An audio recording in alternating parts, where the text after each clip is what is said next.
حکمت والا ہے۔ یہ اللہ کا فضل ہے، جسے چاہتا ہے عطا فرماتا ہے، اور اللہ بڑے فضل کا مالک ہے۔ جن لوگوں کو تورات کا حامل بنایا گیا پھر انہوں نے اس کے حامل ہونے کا حق ادا نہ کیا، ان کی مثال گدھے کی سی ہے جس پر بڑی بڑی کتابیں لدی ہوں۔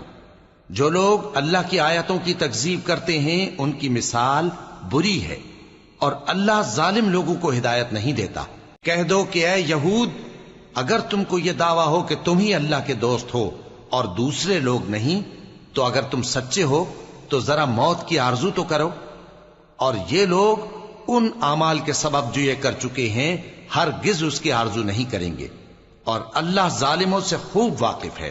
کہہ دو کہ موت جس سے تم بھاگتے ہو وہ تو تمہارے سامنے آ کر رہے گی، پھر تم پوشیدہ اور ظاہر کے جاننے والے مالک کی طرف لوٹائے جاؤ گے، پھر جو کچھ تم کرتے رہے ہو